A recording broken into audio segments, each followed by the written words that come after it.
Katekesis singkat mengenai misa oleh Father Godfrey Carney, bagian 9, yang diterjemahkan dari sumber seperti yang tertera pada layar.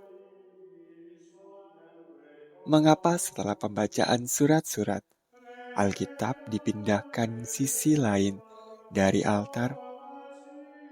Satu alasan. Injil Kristus dibaca dari sisi utara gereja, dengan imam menghadap ke utara. Karena pada awalnya, utara dianggap sebagai arah penyembahan berhala dan belum diubah-ubah. Alasan lain yaitu bahwa simbol pergantian dari perjanjian lama ke perjanjian baru, dari hukum lama menjadi hukum baru, dari Musa kepada Kristus, dari sinagoga menjadi gereja Katolik. Apa yang dilanjutkan setelah bacaan Injil? Pada hari Minggu dan hari Kudus, biasanya dilanjutkan dengan khotbah. Kemudian, pengakuan iman, aku percaya, sebelum persembahan. Mengapa pada bagian awal pembacaan Alkitab dan khotbah disebut misa katekumen? Karena pada abad-abad awal, para katekumen, yaitu orang-orang yang bertobat, yang sedang dalam pengajaran iman Katolik, berkumpul untuk pembacaan Alkitab dan mendengarkan homili. Dan setelah menanggapi dengan kredo, mereka diberkati dan diminta untuk pulang. Hanya umat Kristiani yang sudah dibaptis yang diperkenankan mengikuti korban misa. Mengapa imam mencium altar dan sering berlutut dan membuat tanda salib atas hosti dan piala?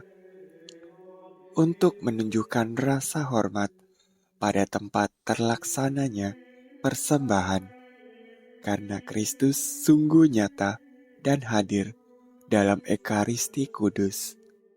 Untuk menunjukkan kekudusan yang maha tinggi dalam tindakan penyembahan ini.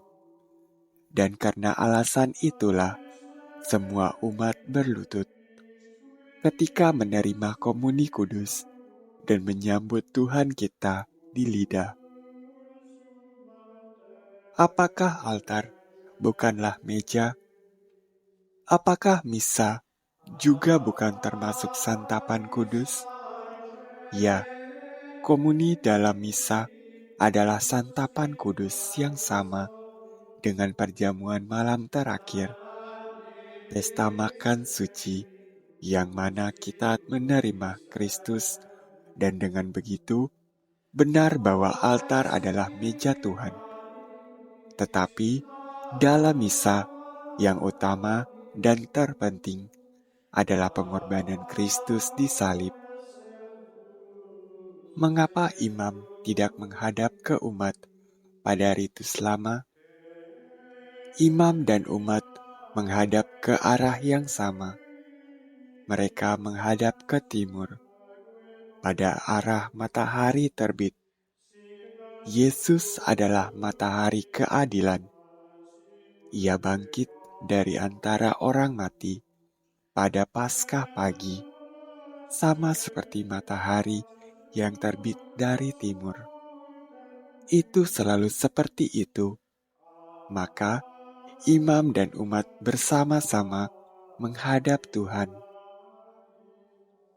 Kenyataannya, dalam ritus baru, tidak ada peraturan yang mengharuskan imam menghadap umat.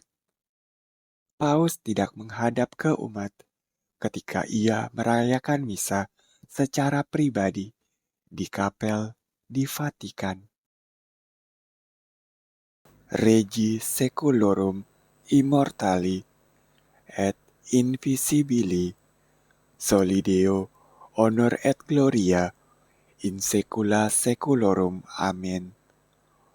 hormat dan kemuliaan sepanjang segala masa bagi Raja yang kekal dan tak terlihat, Allah yang esa,